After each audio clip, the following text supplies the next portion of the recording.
வணக்கம்.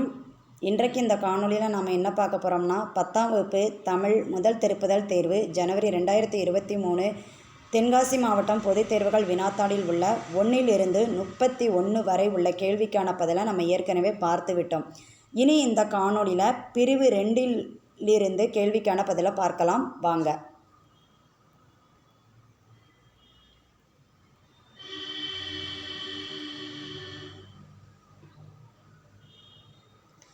எவையேனும் 2 வினாக்களுக்கு மட்டும் சுருக்கமாக விடையளிக்க. 34வது வினாவிற்கு கட்டாயமாக விடையளிக்க வேண்டும். 32 தமிழழகனார் தமிழையும் கடலையும் இரட்டுற மொழியும் பாங்கினை விளக்குக. பக்க எண் 20. 33 மன்னர் இடைக்காடனார் என்ற புலவருக்கு சிறப்பு செய்தது ஏன்? விளக்கம் தருக. பக்க எண் 122. 34 அடிபிறலாமல் எழுதுக. வெய்யோனொலி என தொடங்கும் கம்பராமாயண பாடல். பக்க எண் 137. தூசும் துகிரும் என தொடங்கும் சிலப்பதிகார பாடல். பக்க எண் 168. பிரிவு 3 எவையேனும் 2 வினாக்களுக்கு மட்டும் சுருக்கமாக விடையளிக்க.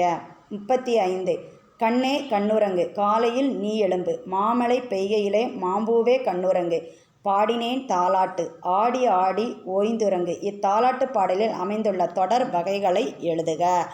பக்க எண் 66. நான் சொல்லும் பக்க எண்கள் அனைத்தும் புத்தகத்தில் உள்ளவையே. 36 உவமை அணியை எடுத்துக்காட்டுடன் விளக்குக.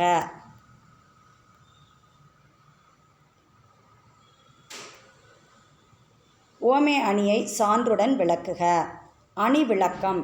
உவமை ஒரு தொடராகவும் உவமேயம் ஒரு தொடராகவும் அமைந்து உவம உருபு வெளிப்படையாக வருவது உவமை ஆகும். சான்று. வேலோடு நின்றான் இடுவென்றது போலும் கோலோடு நின்றான் இரவு. இந்த திருக்குறளில் போலும் அப்படிங்கிற வார்த்தை வந்திருக்கிறதுனால இந்த திருக்குறள் உவமை அணி. சான்று விளக்கம். ஆட்சி அதிகாரத்தை கொண்டுள்ள அரசன் தன் அதிகாரத்தை கொண்டு வரி விதிப்பது வேல் போன்ற ஆயுதங்களை காட்டி வழிப்பறி செய்வதற்கு நிகரானது. அணி பொருத்தம். உவமை ஆயுதங்களை காட்டி வழிப்பறி செய்வது.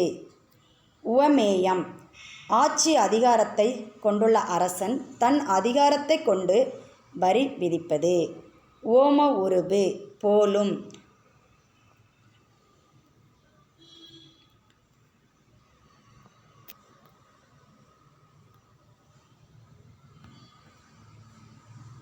மீண்டும் அடுத்த காணொளியில் சந்திக்கலாம்.